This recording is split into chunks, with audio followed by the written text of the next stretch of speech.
श्री गणेशाय नमः। श्री रामचरितमानस द्वितीय सोपान अयोध्या कांड।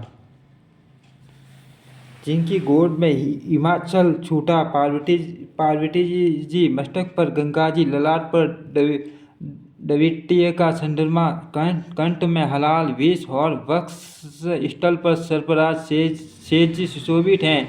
वे भस्म में विभूषित, देवताओं में श्रेष्ठ, सर्वेश्वर, संहार करता या भक्तों के पाप नाशक, सर्वव्यापक, कल्याण रूप चंद्रमा के समान शुभ वर्ण श्री शंकर जी सदा मेरी रक्षा करे। रघुकुल के आनंद देने वाले श्री रामचंद्र जी के मुखार विंड की जो शोभा राज्याभिषेक की बात सुनकर न तो प्रसन्नता को प्राप्त हुई और न वनवास के दुख से मलिन ही हुई। मन वह मुख कमल की सभी मेरे लिए सदा सुंदर मंगलों की देने वाली हो। नीले कमल के समान चयन और कोमल जिनके अंग हैं, श्री सीता जी जिनके वाम भाग में विराजमान है और जिनके हाथों में कर्मश अमोघ बाण है और सुंदर धनुष है, उन रघुवंश के स्वामी श्री रामचंद्र जी को मैं नमस्कार करता हूँ। श्री गुरु जी के शरण कमलों की रज से अपने मन रूपी दर्पण को साफ करके मैं श्री रघुनाथ जी के उस निर्मल यश का वर्णन करता हूँ जो चारों फलों को, धर्म अर्थ काम मोक्ष को देने वाला है। जब से श्री रामचंद्र जी विवाह करके घर आए हैं, तब से अयोध्या में नित्य नए मंगल हो रहे हैं और आनंद के बढ़ावे बज रहे हैं। 14 लोक रूपी बड़े भारी पर्वतों पर पुण्य रूपी मेघ सुख रूपी जल बरसा रहे हैं। रिद्धि सिद्धि और संपत्ति रूप स्वामी नदियाँ उमड़ कर अयोध्या रूपी समुद्र में आ मिली। नगर के स्त्री पुरुष अच्छी जाति के मनियों के समूह हैं जो सब प्रकार से पवित्र, अमूल्य और सुंदर है। नगर का ऐश्वर्य कुछ कहा नहीं जाता, ऐसा जान पड़ता है मानो ब्रह्मा जी की कारीगरी बस इतनी ही है। सब नगरवासी श्री रामचंद्र जी के सुख मुख चंड को देखकर सब प्रकार से सुखी हैं। सब माताएं और सखी सहेलियां अपनी मनोरथ रूपी बेल को फली हुई देखकर आनंदित हैं। श्री रामचंद्र जी के रूप, गुण, शील और स्वभाव को देखकर सुनकर राजा दशरथ जी बहुत ही आनंदित होते हैं। सबके हृदय में ऐसी अभिलाषा है और सब महादेव जी को मानकर प्रार्थना करके कहते हैं कि राजा अपने जीते जी श्री रामचंद्र जी को युवराज पद दे दे। एक समय रघुकुल के राजा दशरथ जी अपने सारे समाज सहित राज्यसभा में विराजमान थे। महाराज समस्त पुण्यों की मूर्ति हैं, उन्हें श्री रामचंद्र जी का सुंदर यश सुनकर अत्यंत आनंद हो रहा है। सब राजा उनकी कृपा चाहते हैं और लोकपालगण उनके रुख को रखते हुए अनुकूल होकर प्रीति करते हैं। पृथ्वी, आकाश, पाताल तीनों भुवनों में और भूत, भविष्य, वर्तमान तीनों कालों में दशरथ जी के समान बड़भागी और कोई नहीं है। मंगलों के मूल श्री रामचंद्र जी जिनके पुत्र हैं, उनके लिए जो कुछ कहा जाए सब थोड़ा है। राजा ने स्वाभाविक ही हाथ में दर्पण ले लिया और उसमें अपना मुंह देखकर मुकुट को सीधा किया। देखा कि कानों के पास बाल सफ़ेद हो गए हैं, मानो बुढ़ापा ऐसा उपदेश कर रहे हैं कि हे राजन, श्री रामचंद्र जी को युवराज पद देकर अपने जीवन और जन्म का लाभ क्यों नहीं लेते। हृदय में यह विचार लाकर युवराज पद देने का निश्चय कर राजा दशरथ जी ने शुभ दिन और सुंदर समय पाकर प्रेम से पुलकित शरीर हो आनंद मगन मन से उसे गुरु वशिष्ठ जी को जा सुनाया। राजा ने कहा, हे मुनिराज, कृपया यह निवेदन सुनिए। श्री रामचंद्र अब सब प्रकार से सब योग्य हो गए हैं। सेवक स्त्री, सब नगरवासी और जो हमारे शत्रु मित्र या उदासीन हैं, सभी को श्री रामचंद्र वैसे ही प्रिय हैं जैसे वे मुझको हैं। उनके रूप में आपका आशीर्वाद ही मानो शरीर धारण करके शोभित हो रहा है। हे स्वामी, सारे ब्राह्मण परिवार सहित आपके ही सम्मान उन पर स्नेह करते हैं। जो लोग गुरु के शरणों की रज को मस्तक पर धारण करते हैं, वे मानो समस्त ऐश्वर्य को अपने वश में कर लेते हैं। इसका अनुभव मेरे सम्मान दूसरे किसी ने नहीं किया। आपकी पवित्र शरण रज की पूजा करके मैंने सब कुछ पा लिया। अब मेरे मन में एक ही अभिलाषा है, हे नाथ, वह भी आप ही के अनुग्रह से पूरी होगी। राजा का सहज प्रेम देखकर मुनि ने प्रसन्न होकर कहा, नरेश, आज्ञा दीजिए, कहिए क्या अभिलाषा है। हे राजन, आपका नाम और यश ही संपूर्ण मनचाही वस्तुओं को देने वाला है। हे राजाओं के मुकुटमणि, आपके मन की अभिलाषा फल का अनुगमन करती है, अर्थात आपके इच्छा करने के पहले ही फल उत्पन्न हो जाता है। अपने जीव में गुरुजी को सब प्रकार से प्रसन्न जानकर हर्षित होकर राजा कोमल वाणी से बोले, हे नाथ, श्री रामचंद्र को युवराज कीजिए, कृपा करके कहिए, आज्ञा दीजिए तो तैयारी की जाए। मेरे जीते जी यह आनंद उत्सव हो जाए, जिससे सब लोग अपने नेत्रों का लाभ प्राप्त करें। प्रभु, आपके प्रसाद से शिवजी ने सब कुछ निभा दिया, सब इच्छाएं पूर्ण कर दी, केवल यही एक लालसा मन में रह गई है। इस लालसा के पूर्ण हो जाने पर फिर सोच नहीं, शरीर रहे या चला जाए, जिससे मुझे पीछे पछतावा न हो। दशरथ जी के मंगल और आनंद के मूल सुंदर वचन सुनकर मुनि मन में बहुत प्रसन्न हुए। वशिष्ठ जी ने कहा, हे राजन, सुनिए, जिनके विमुख होकर लोग पछताते हैं और जिनके भजन बिना जी की जलन नहीं चाहती, वही स्वामी सर्वलोक महेश्वर श्री राम जी आपके पुत्र हुए हैं, जो पवित्र प्रेम के अनुगामी हैं। श्री राम जी पवित्र प्रेम के पीछे पीछे चलने वाले हैं, इसी से तो प्रेम वश आपके पुत्र हुए हैं। हे राजन, अब देर न कीजिए, शीघ्र सब सामान सजाइए। शुभ दिन और सुंदर मंगल तभी है जब श्री रामचंद्र जी युवराज हो जाए, अर्थात उनके अभिषेक के लिए सभी दिन शुभ और मंगलमय हैं। राजा आनंदित होकर महल में आए और उन्होंने सेवक को तथा मंत्री सुमंत्रों को बुलवाया। उन लोगों ने जय जीव कहकर सिर नवाए। तब राजा ने सुंदर मंगलमय वचन श्री राम जी को युवराज पद देने का प्रस्ताव सुनाया और कहा, यदि पंचों का आप सबको यह मत अच्छा लगे तो हृदय में हर्षित होकर आप लोग श्री रामचंद्र का राज तिलक कीजिए। इस प्रिय वाणी को सुनते ही मंत्री ऐसे आनंदित हुए मानो उनके मनोरथ रूपी पौधे पर पानी पड़ गया हो। मंत्री हाथ जोड़कर विनती करते हैं कि हे जगतपति, आप करोड़ों वर्ष जिए। आपने जगत भर का मंगल करने वाला भला काम सोचा है। हे नाथ, शीघ्रता कीजिए, देर न लगाइए। मंत्रियों की सुंदर वाणी सुनकर राजाओं को ऐसा आनंद हुआ मानो बढ़ती हुई बेल सुंदर डाली का सारा पा गई हो। राजा ने कहा, श्री रामचंद्र के राज्याभिषेक के लिए मुनिराज वशिष्ठ जी की जो आज्ञा हो, आप लोग वही सब तुरंत करें। मुनिराज ने हर्षित होकर कोमल वाणी से कहा कि संपूर्ण श्रेष्ठ तीर्थों का जल ले आओ।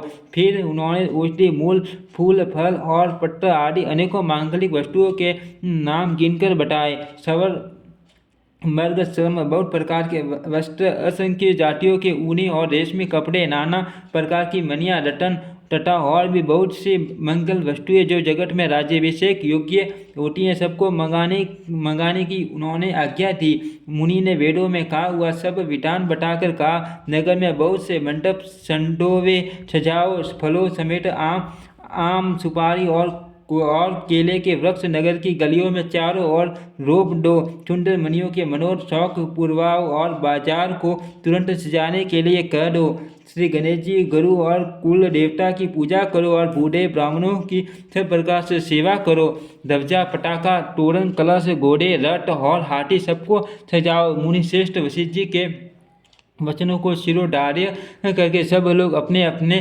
काम में लग गए। मुनीश्वर ने जिसको जिस काम के लिए आज्ञा दी, उसने वह काम इतनी शीघ्रता से कर डाला कि मानो पहले से ही कर रखा था। राजा, ब्राह्मण, साधु और देवताओं को पूज रहे हैं और श्री रामचंद्र जी के लिए सब मंगल कार्य कर रहे हैं। श्री रामचंद्र जी के राज्याभिषेक की सुहावनी खबर सुनते ही अवध भर में बड़ी धूम से बढ़ावे बजने लगे। श्री रामचंद्र जी और सीता जी के शरीर में भी शुभ शकुन सूचित हुए। उनके सुंदर मंगल अंग फड़कने लगे।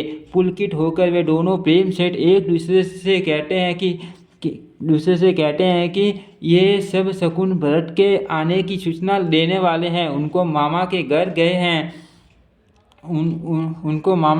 गए हैं, बहुत दिन हो गए हैं, बहुत ही अवसर आ रही हैं, बार बार उनसे मिलने की मन में आती हैं।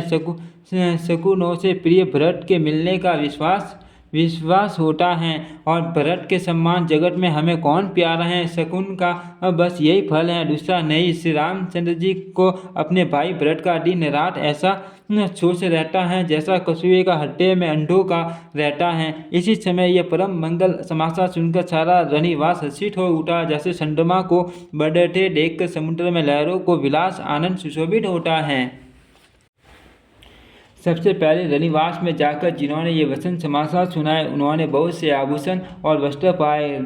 रानियों का शरीर प्रेम से पुलकित हो उठा और मन प्रेम में मगन हो गया। वे सब मंगल कलश सजाने लगी। सुमित्रा जी ने मणियों रत्नों के बहुत प्रकार के अत्यंत सुंदर और मनोहर चौके पूरे आनंद में मगन हुई। श्री रामचंद्र जी की माता कौशल्या जी ने ब्राह्मणों को बुलाकर बहुत दान दिए। उन्होंने ग्राम देवियों, देवताओं और नागों की पूजा की और फिर बलि भेंट देने को कहा। अर्थात कार्य सिद्ध होने पर फिर पूजा करने की मनोती मानी और प्रार्थना की कि जिस प्रकार से श्री रामचंद्र जी का कल्याण और दया करके वही वरदान दीजिए। कोयल की सी मीठी वाणी वाली, चंद्रमा के समान मुख वाली और हीन के बच्चे से नेत्रों वाली स्त्रियां मंगल गान करने लगी। श्री रामचंद्र जी का राज्याभिषेक सुनकर सभी स्त्री पुरुष हृदय में हर्षित हो उठे और विधाता को अपने अनुकूल समझकर सब सुंदर मंगल साज सजाने लगे।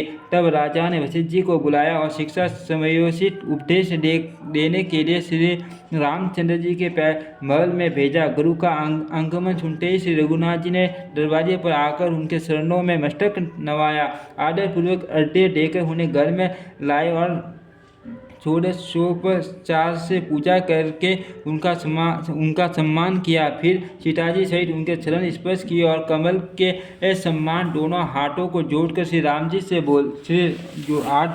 राम जी बोले। यद्यपि सेवक के घर स्वामी का पधारना मंगलों का मूल और अमंगलों का नाश करने वाला होता है, तथापि हे नाथ, उचित तो यही था कि प्रेम पूर्वक दास को ही कार्य के लिए बुला भेजते। ऐसी ही नीति है। परंतु प्रभु, आपने प्रभुता छोड़कर स्वयं यहाँ पधार कर जो स्नेह किया, इससे आज यह घर पवित्र हो गया। हे गोसाई, अब जो आज्ञा हो मैं वही करूँ। स्वामी की सेवा में ही सेवक का लाभ है। श्री रामचंद्र जी प्रेम में सने हुए वचनों को सुनकर मुनि वशिष्ठ जी श्री रघुनाथ जी की प्रशंसा करते हुए कहा कि हे राम, भला आप ऐसा क्यों न कहे। आप सूर्यवंश के भूषण जो हैं। श्री रामचंद्र जी के गुण, शीतल और स्वभाव का बखान कर मुनिराज प्रेम से पुलकित होकर बोले, हे रामचंद्र जी, राजा दशरथ जी ने राज्याभिषेक की तैयारी की है। वे आपको युवराज पद देना चाहते हैं। इसलिए हे राम जी, आज आप उपवास, हवन आदि विधि पूर्वक सब स्वयं कीजिए, जिससे विधाता कुशल पूर्वक इस काम को निभा दे, सफल कर दे। गुरु जी शिक्षा देकर राजा दशरथ जी के पास चले गए। श्री रामचंद्र जी के हृदय में यह सुनकर इस बात को खेद हुआ कि हम सब भाई एक ही साथ जन्मे। खाना सोना, लड़कपन के खेल कूद, कंचेड दन, यज्ञोपवीत और विवाह आदि उत्सव सब साथ ही हुए। पर इस निर्मल वंश में यही एक अनुचित बात हो रही है कि और सब भाइयों को छोड़कर राज्याभिषेक एक बड़े का ही, मेरा ही होता है। तुलसीदास जी कहते हैं कि प्रभु श्री रामचंद्र जी का यह सुंदर प्रेम पूर्वक प्रस्तावा भक्तों के मन की कुटिलता को हरण करे। उसी समय प्रेम और आनंद में मंगल लक्ष्मण जी आए। रघुकुल रूपी कुमुद के खिलाने वाले चंद्रमा श्री रामचंद्र जी ने प्रिय वचन कहकर उनका सम्मान किया।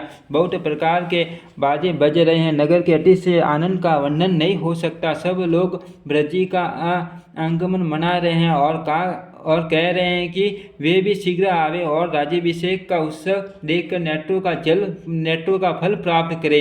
बाजार, रास्ते, घर, गली और चबूतरों पर जहाँ तहाँ पुरुष और स्त्री आपस में यही कहते हैं कि कल व शुभ लगन मुहूर्त कितने समय है जब विधाता हमारी अभिलाषा पूरी करेंगे।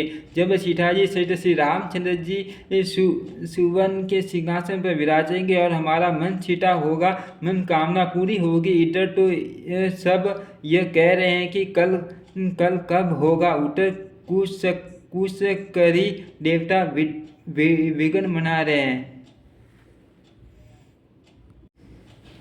उन्हें देवताओं के अवध के बढ़ावे नहीं छुआते, जैसे शोर को सांडनी रात नहीं पाते। सरस्वती जी को बुलाकर देवता विनय कर रहे हैं और बार बार उनके पैरों को पकड़कर उन पर गिरते हैं।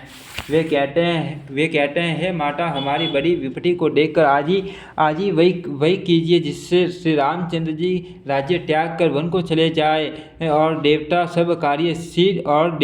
का सब कार्य सिद्ध हो। देवताओं की विनती सुनकर सरस्वती जी खड़ी खड़ी पछता रही हैं कि हाय, मैं कमल वन के लिए हेमंत ऋतु की रात हुई। उन्हें इस प्रकार पछताते देखकर देवता फिर विनय करके कहने लगे, हे माता, इसमें आपको जरा भी दोष न लगेगा।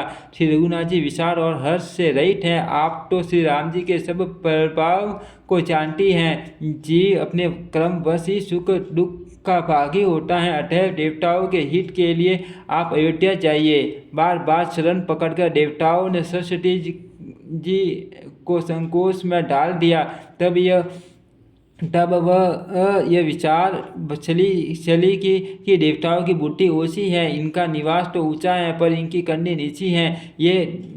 ये दूसरे का ऐश्वर्य नहीं देख सकते, परंतु आगे के काम का विचार करके श्री राम जी के वन जाने से राक्षसों का वध होगा, जिससे सारा जगत सुखी हो जाएगा। चतुर कवि श्री राम जी के वनवास के चरित्रों का वर्णन करने के लिए मेरी चाह कामना करेंगे। ऐसा विचार कर सरस्वती हृदय में हर्षित होकर दशरथ जी की पूरी अयोध्या में आई, मानो दूसरा दुख देने वाली कोई ग्रह दशा आई हो। मंत्रा नाम की कैकेयी एक मंदबुद्धि दासी थी, जो उसे अपयश की पिटारी बनाकर सरस्वती उसकी बुद्धि को फेर कर चली गई।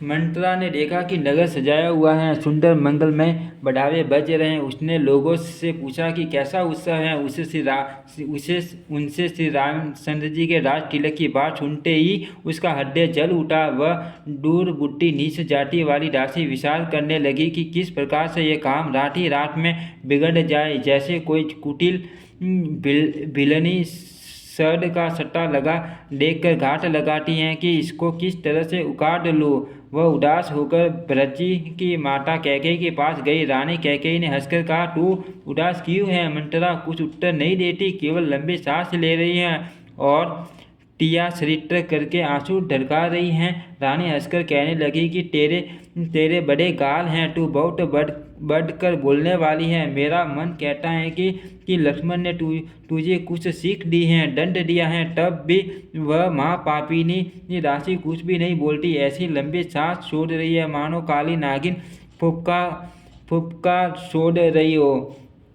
तब रानी ने डरकर कहा, अरे कहती क्यों नहीं? श्री रामचंद्र ने राजा लक्ष्मण, भरत और शत्रुघ्न कुशल से तो हैं। यह सुनकर कुंवरी मंत्रा के हृदय में बड़ी पीड़ा हुई। वह कहने लगी, हे माई, हमें कोई क्यों सीख देगा और मैं किसका बल पाकर गाल करूँगी, बढ़ कर बोलूँगी। रामचंद्र को छोड़कर आज और किसकी कुशल हैं जिन्हें राजा युवराज पद दे रहे हैं। आज कौशल्या को विधाता बहुत ही दाहिने अनुकूल हुए। यह देखकर उनके हृदय में गर्व समाता नहीं। तुम स्वयं जाकर सब शोभा क्यों नहीं देख लेते, जिसे देख कर मेरे मन में शोभ हुआ है। तुम्हारा पुत्र परदेश में है, तुम्हें कुछ सोच नहीं। जानती हो कि स्वामी हमारे वश में हैं। तुम्हें तो तोषक पलंग पर पड़े पड़े नींद लेना ही बहुत प्यारा लगता है। राजा की कपट भरी चतुराई तुम नहीं देखती। मंत्रा के प्रिय वचन सुनकर किंतु उसको मन की मैली जानकर रानी झुक कर डांट कर बोली, बस अब चुप रह। घर फोड़ी कई की जो फिर कभी ऐसा कहा तो तेरी जीभ पकड़कर निकलवा लूँगी। कानों लंगड़ों और कुबड़ों को कुटिल और कुचाली जानना चाहिए, उनमें भी ये स्त्री और खासकर अदासी। इतना कहकर ब्रजी की माता कैकेयी मुस्कुरा दी और फिर बोली, हे प्रिय वचन कहने वाली मंत्रा, मैंने तुझको यह सीख दी है, शिक्षा के लिए इतनी बात कही है। मुझे तुझ पर सपन में भी एक क्रोध नहीं है। सुंदर मंगलदायक प्रभु दिन वही होगा जिस दिन तेरा कहना सत्य होगा, अर्थात श्री राम का राज्य तिलक होगा। बड़ा भाई स्वामी और छोटा भाई सेवक होता है। यह सूर्यवंश की सुहावनी रीति ही है। यदि सचमुच कल ही श्री राम का तिलक है तो हे सखी, तेरे मन को अच्छी लगे वही वस्तु मांग ले, मैं दूंगी। राम को सहज स्वभाव से सब माताएं कौशल्या के सम्मान ही प्यारी है। मुझ पर तो वे विशेष प्रेम करते हैं। मैंने उनकी प्रीति की परीक्षा करके देख ली। जो विधाता कृपा करके जन्म दे तो यह भी दे कि श्री रामचंद्र पुत्र और सीता बहु हो। श्री राम मुझे प्राणों से भी अधिक प्रिय है। उनके उनके तिलक से उनके तिलक की बात सुनकर तुझे शोभ कैसा? तुझे व्रत की सौगंध है, छल कपट छोड़कर सच सच कह, तू हंस के समय विषाद कर रही है, मुझे इसका कारण सुना। मंत्रा ने कहा, सारी आशाएं तो एक ही बार कहने में पूरी हो गई, अब तो दूसरी जीभ लगाकर कुछ कहूंगी। मेरा अभागा कपाल तो फोड़ने के ही योग्य हैं। जो अच्छी बात कहने पर भी आपको दुख होता है, जो झूठी सच्ची बातें बनाकर कहते हैं, हे माई वे तुम्हें प्रिय हैं और मैं कड़वी लगती हूँ। अब मैं भी ठकुर स्वाति मुँह देखी कहाँ करूँगी, नहीं तो दिन रात चुप रहूँगी। विधाता ने कुरूप बनाकर मुझे परवश कर दिया है। दूसरे को क्या दोष, जो बोया सो काटती हो, दिया सो पाती हो। कोई भी राजा हो, हमारी क्या हानि, दासी छोड़कर क्या अब मैं रानी होगी, अर्थात रानी तो होने से रही। हमारा स्वभाव तो जलाने ही योग्य है, क्योंकि तुम्हारा अहित मुझसे देखा नहीं जाता, इसीलिए कुछ बाट चलाई थी, किंतु हे देवी हमारी बड़ी भूल हुई, क्षमा करो। आधा रहित अस्थिर बुद्धि की स्त्री और देवताओं की माया के वश में होने के कारण रहस्य युक्त कपट भरे प्रिय वचनों को सुनकर रानी कैकेयी ने बैरिन मंत्रा को अपनी शुद्ध ऐटुक हित करने वाली जानकर उसका विश्वास कर लिया। बार बार रानी उससे आदर के साथ पूछ रही है, मानो भिलनी के गान से हिरनी मोहित हो गई हो। जैसी भावी होनार हैं वैसे ही बुद्धि फिर गई, वैसी ही बुद्धि भी फिर गई। दासी अपना दाव लगा जानकर हर्षित हुई। तुम पूछती हो, किंतु मैं कहते डरती हूँ, क्योंकि तुमने पहले ही मेरा नाम गरफोड़ी रख दिया है। बहुत तरह से गढ़ छोड़कर खूब विश्वास जमाकर तब वह अयोध्या की साथी शनि की 60.5 वर्ष की दशा रूपी मंत्रा बोली, हे रानी, तुमने जो कहा कि मुझे सीता राम प्रिय हैं और राम को तुम प्रिय हो, सो यह बात सच्ची है, परंतु यह बात पहले थी। वे दिन अब बीत गए, समय फिर जानने पर मित्र भी शत्रु हो जाते हैं। सूर्य कमल के कुल का पालन करने वाला है, पर बिना जल के वही सूर्य उनको कमलों को जलाकर भस्म कर देता है। सौत कौशल्या तुम्हारी जड़ उकाटना चाहती हैं, अत उपाय रूपी श्रेष्ठ बाढ़ घेरा लगाकर उसे रूढ़ दो, सुरक्षित कर दो। सूर्य कमल के कुल का पालन करने वाले हैं, पर बिना जल के वही सूर्य उनको कमलों की जलाकर भस्म कर देता है। सौरठ कौशल्या तुम्हारी जड़ उखाड़ना चाहती है, अत उपाय रूपी श्रेष्ठ बाढ़ घेरा लगाकर उसे ढूंढ लो, सुरक्षित कर दो। तुमको अपने स्वागन के झूठे बल पर कुछ भी सोच नहीं। राजा को अपने वश में जानती हो, किंतु राजा मन के मैले और मुंह के मीठे हैं, और आपका सीधा स्वभाव है। आप कपट चतुराई जानती ही नहीं। राम की माता कौशल्या बड़ी चतुर और गंभीर है, उसकी था कोई नहीं पाता। उसने मौका पाकर अपनी बात बना ली। राजा ने जो व्रत को नलियाल भेज दिया, उसमें आप बस राम की माता की सलाह समझिए। कौशल्या समझती हैं कि और सब चौटे तो मेरी अच्छी तरह सेवा करती हैं। एक भरत की माँ पति के बल पर गर्वित रहती हैं। इसी से हे माई कौशल्या को तुम बहुत 30 साल खटक रही हो, किंतु वह कपट करने में चतुर है। उसके हड्डे का भाव जानने में नहीं आता। वह उसे चतुरता से सिपाही रखती है। राजा का तुम पर विशेष प्रेम है। कौशल्या छोटे के स्वभाव से उसे देख नहीं सकती, इसलिए उसने जाल रचकर राजा को अपने वश में करके भरत की अनुपस्थिति में राम के राज तिलक के लिए लगन निश्चय कर लिया है। राम राम को तिलक हो तो यह कुल रघुकुल के उचित ही है और यह बात सभी को सुहाती है और मुझे तो बहुत ही अच्छी लगती है, परंतु मुझे तो आगे की बात विचार कर डर लगता है देव उलटकर इसका फल उसी कौशल्या को दे। इस तरह करोड़ों करोड़ों कुटिल पन की बातें गढ़ चोल कर मंत्रा ने कैकेयी को उल्टा सीधा समझा दिया और सैकड़ों सौटों की कहानियाँ इस प्रकार बना कर कही जिस प्रकार विरोध बढ़े। होनार वश कैकेयी ने मन में विश्वास हो गया। रानी फिर सौगंध दिलाकर पूछने लगी। मंत्रा बोली, क्या पूछती हो? अरे तुमने अब भी नहीं समझा अपने भले बुरे का, अथवा मित्र शत्रु को तो पशु भी पहचान लेते हैं। पूरा पखवाड़ा बीत गया सामान सजते और तुमने खबर पाई। आज मुझसे मैं तुम्हारे राज्य में खाटी पहनी हूँ, इसलिए सच कहने में मुझे कोई दोष नहीं है। यदि मैं कुछ बनाकर झूठ कहती होंगी तो विधाता मुझे दंड देगा। यदि कल राम को राज तिलक हो गया तो समझ रखना कि तुम्हारे लिए विधाता ने विपत्ति का बीज बो दिया। मैं ये बात लकीर खींचकर बलपूर्वक कहती हूँ, हे भामिनी, तुम तो हब दूध की मक्खी हो गई। जैसे दूध में पड़ी हुई मक्खी को लोग निकाल कर फेंक देते हैं, वैसे ही तुम्हें भी लोग घर से निकाल कर बाहर फेंक करेंगे। जो पुत्र सहित कौशल्या की साकरी बजाओगी तो घर में रह सकोगी, अन्यथा घर में रहने का दूसरा उपाय नहीं।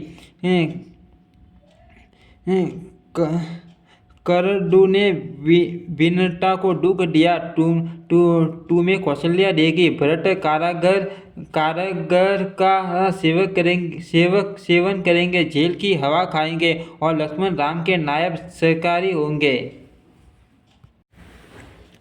कैकेयी मंत्रा की कड़वी वाणी सुनते ही डरकर सूख गई, कुछ बोल नहीं सकती। शरीर में पसीना हो आया और वह केले की तरह कांपने लगी। तब कुबरी मंत्रा ने अपनी जीभ दांतों तले दबाई। उसे भय हुआ कि कहीं भविष्य का अत्यंत डरावना चित्र सुनकर कैकेयी के हृदय की गति न रुक जाए, जिससे उल्टा सारा काम ही बिगड़ जाए। फिर कपट की करोड़ों कहानियाँ कहकर उसने रानी को खूब समझाया कि धीरज रखो। कैकेयी का भाग्य पलट गया, उसे कुचाल प्यारी लगी। वह बगुली को हंसनी मानकर, वैरिंग को हिट मानकर उसकी सराहना करने लगी।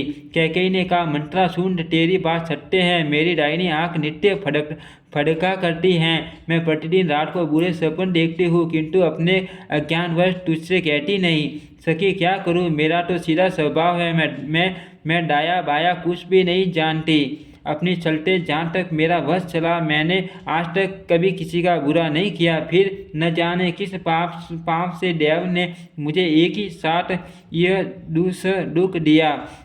मैं भले ही नहर जाकर वही जीवन बिता दूँ, पर जीते जी छोटे की चाकरी नहीं करूँगी। देव जिसको शत्रु के वश में रखकर जिलाता है, उसके लिए तो जीने की अपेक्षा मरना ही अच्छा है।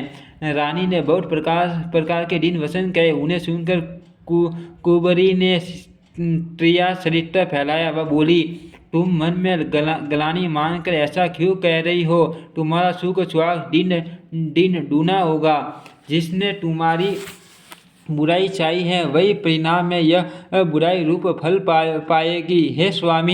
हे स्वामिनी, मैंने जब से यह कुमत सुना है, तब से मुझे न तो दिन में कुछ भूख लगती है और न रात में नींद ही आती है। मैंने ज्योतिषियों से पूछा तो उन्होंने रेखा खींचकर गणित करके अथवा निश्चयपूर्वक कहा कि भरत राजा होंगे। ये सत्य बात है। हे भामिनी, तुम करो तो उपाय, मैं बताऊँ। राजा तुम्हारी सेवा के वश में हैं ही। कैकेयी ने कहा, मैं तेरे कहने से कुएं में गिर सकती हूँ, पुत्र और पति को भी छोड़ सकती हूँ। जब तू मेरा बड़ा भारी दुख देखकर कुछ कहती है, तो भला मैं अपने हित के लिए उसे क्यों न करूँगी। कुबरी ने कैकेयी को सब तरह से करवाकर अर्थात बलि पशु बनाकर कपट रूप सूर्य को अपने कठोर हत्या रूपी पत्थर पर टया उसकी धार को तेज किया। रानी कैकेयी अपने निकट के शीघ्र आने वाले दुख को कैसे नहीं देखती। जैसे बलि का पशु हरी हरी घास चरता है पर यह नहीं जानता कि मौत सिर पर नाच रही है। मंत्रा की बातें सुनने में तो कोमल है पर परिणाम में कठोर भयानक है, मानो वह शहद में घोलकर जहर पिला रही हो। दासी कहती है, हे स्वामिनी, तुमने मुझको एक कथा कही थी, उसकी याद है कि नहीं? तुम्हारे 2 वरदान राजा के पास धरोहर हैं, आज उन्हें राजा से मांगकर अपनी छाती ठंडी करो। पुत्र को राज्य और राम को वनवास दो और सौट का सारा आनंद तुम ले लो। जब राजा राम की सौगंध खा ले तब वर मांगना जिससे वचन न टलने पावे। आज की रात बीत गई तो काम बिगड़ जाएगा। मेरी बात को हृदय से प्रिय या प्राणों से भी प्यारी समझना। पापिनी मंत्रा ने बड़ी बुरी घाट लगाकर कहा, कोप भवन में जाओ, सब काम बड़ी सावधानी से बनाना, राजा पर सहसा विश्वास न कर लेना, उनकी बातों में न आ जाना। कुबरी को रानी ने प्राणों के सम्मान प्रिय समझकर बार बार उसकी बड़ी बुद्धि का बखान किया और बोली, संसार में मेरा तेरे सम्मान हितकारी और कोई नहीं है। तू मुझ बही जाती हुई के लिए सारा हुई। यदि विधाता कल मेरा मनोरथ पूरा कर दे तो हे सखी, मैं तुझे आंखों की पुतली बना लूँ। इस प्रकार दासी को बहुत तरह से आदर देकर कैकेयी कोप भवन में चली गई। विपत्ति कलह बीज हैं, दासी वसा ऋतु हैं। कैकेयी की कुबुद्धि उस बीज के बोने के लिए जमीन हो गई।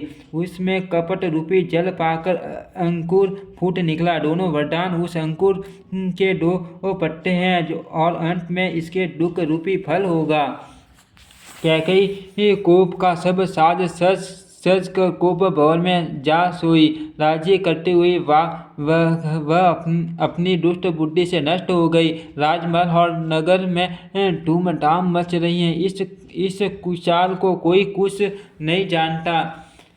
बड़े ही आनंदित होकर नगर के सब स्त्री पुरुष शुभ मंगलाचार के साज सज रहे हैं। कोई भीतर जाता है, कोई बाहर निकलता है। राजा द्वार में बड़ी भीड़ हो रही है। श्री रामचंद्र जी के बाल सका राज तिलक का समाचार सुनकर हृदय में हर्षित होते हैं। वे 10-5 मिलकर श्री रामचंद्र जी के पास जाते हैं और प्रेम पहचान कर प्रभु श्री रामचंद्र जी उनका आदर करते हैं और कोमल वाणी से कुशल प्रेम पूछते हैं। अपने प्रिय सखा श्री रामचंद्र जी की आज्ञा पाकर वे आपस में एक दूसरे से श्री रामचंद्र जी की बड़ाई करते हुए घर लौटते हैं और कहते हैं संसार में श्री रघुनाथ जी के सम्मानशील और स्नेह को निभाने वाला कौन? भगवान हमें यही दे कि हम अपने कर्म बस भ्रमते हुए जिस योनि में जन्मे वहाँ उस योनि में हम तो सेवक हो और सीतापति श्री रामचंद्र जी हमारे स्वामी हो और यह नाता अनंत तक निभ जाए। नगर में सबकी ऐसी ही अभिलाषाएं हैं, परंतु कैकेयी के हृदय में बड़ी जलन हो रही है। कुसंगति पाकर कौन नष्ट नहीं होता। निज के मत के अनुसार चलने से चतुराई नहीं रह जाती।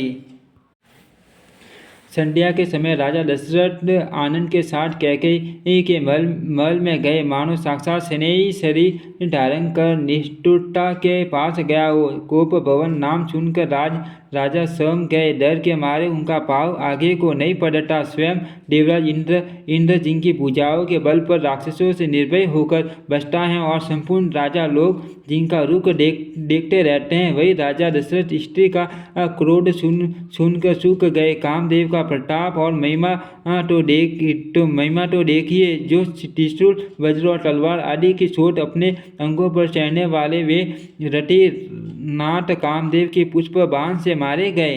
राजा डरते डरते अपनी प्यारी कैकेयी के पास गए। उसकी दशा देखकर उन्हें बड़ा ही दुख हुआ। कैकेयी जमीन पर पड़ी और पुराना मोटा कपड़ा पहने हुए हैं। शरीर के नाना आभूषणों को उतारकर फेंक दिया है। उस दुर्बुद्धि कैकेयी को यह कुवेष्टा बुरा वेश कैसी फब रही है, मानो भावी विधवापन की मानो भाभी विधवापन की सूचना दे रही हो। राजा उसके पास जाकर कोमल वाणी से बोले, हे प्राण प्रिय, किस लिए रिसाई रूठी हो? हे रानी, किस लिए रूठी हो? यह कहकर राजा उसे हाथ से स्पर्श करते हैं तो वह उनके हाथ को झटक कर झटा देती है और ऐसे देखती है मानो क्रोध में भरी हुई नागिन करुण दृष्टि से देख रही हो।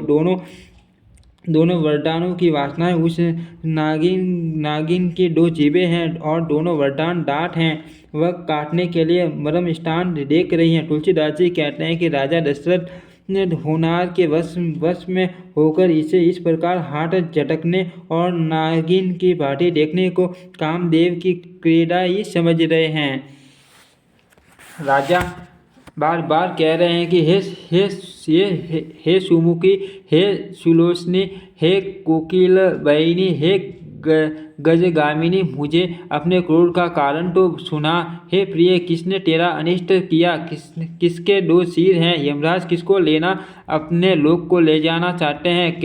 किस कंगाल को राजा कर दूं या किस राजा को देश से निकाल दूं? तेरा शत्रु अमर देवता भी हो तो मैं उसे भी मार सकता हूँ। बेचारे कीड़े मकोड़े सरीखे नर नारी तो सीजी क्या हैं? हे सुंदरी, तू तो मेरा स्वभाव जानती ही है कि मेरा मन सदा तेरे मुख रूपी चंद्रमा को सकोर है। हे प्रिय, मेरी प्रजा, कुटुंबी, सर्वस्व संपत्ति, पुत्र, यहाँ तक कि मेरे प्राण भी, ये सब तेरे वश में अधीन है। यदि मैं तुझसे कुछ कपट करके कहता हो तो हे भामिनी, मुझे 100 बार राम की सौगंध, तू हंसकर प्रसन्नतापूर्वक अपनी मनचाही बात मांग ले और अपने मनोहर अंगों को आभूषणों से सजा। बेमौका तो मन में विचार कर देख। हे प्रिय, जल्दी इस बुरे वेश को त्याग दे। यह सुनकर और मन में राम जी की बड़ी सौगंध को विचार कर मन बुद्धि कह गई हंसती हुई उठी और गहने पहनने लगी, मानो कोई बिलनी मृग को देखकर फंदा तैयार कर रही हो।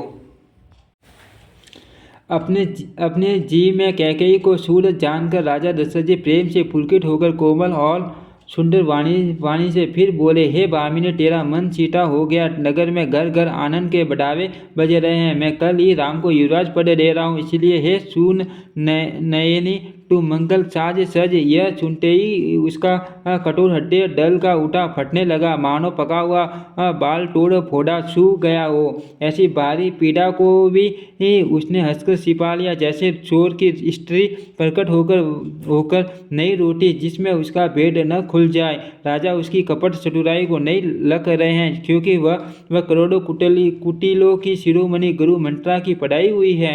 यद्यपि राजा नीति में निपुण है, परंतु त्रिया चरित्र अर्थात समुद्र हैं। फिर वह कपट युक्त प्रेम बढ़ाकर ऊपर से प्रेम दिखाकर नेत्र और मुंह मोड़कर हंसती हुई बोली, हे प्रियतम, आप मांग तो का करते हैं, पर लेते कभी कुछ भी नहीं। आपने 2 वरदान देने को कहा था, उनके भी मिलने में संदेह है। राजा ने हंसकर कहा कि अब मैं तुम्हारा मरम मतलब समझा। मान करना तुम्हें परम प्रिय है। तुमने उन वरों को ठाठी धरोहर रखकर फिर कभी मांगा ही नहीं, और मेरा भूलने का स्वभाव होने से मुझे भी वह प्रसंग याद नहीं रहा। मुझे झूठ मूठ दोष मत दो, चाहे 2 के बदले 4 मांग लो। रघुकुल में सदा से ही यही रीति चली आई है कि प्राण भले ही चले जाए पर वचन नहीं जाता। असत्य के समान पापों का समूह भी नहीं है। क्या करोड़ों घुंघसियाँ मिलकर भी कहीं पहाड़ के समान हो सकती हैं? सत्य ही समस्त उत्तम सुकृतों पुण्यों की जड़ है। यह बात वेद पुराणों में प्रसिद्ध है और मुनिजन ने भी यही कहा है। उस पर मेरे द्वारा श्री राम जी की शपथ करने में आ गई मुँह से निकल पड़ी। श्री रघुनाथ जी मेरे सुकृत पुण्य और स्नेह की सीमा है। इस प्रकार बात पक्की करा के दुर्बुद्धि कैकेयी हंसकर बोली, मानो उससे कुमठ बुरे विशाल रूपी दष्ट पक्षी बाज को छोड़ने के लिए उसकी कुलई आंखों पर की टोपी खोल दी। राजा का मनोरथ सुंदर वन है, सुख सुंदर पक्षियों का समुदाय, उस पर बिलनी की तरह कैकेयी अपना वचन रूपी भयंकर बाज छोड़ना चाहती है। मासा प्रायण 13वां विश्राम। ओम श्री रामचरितमानस नमः।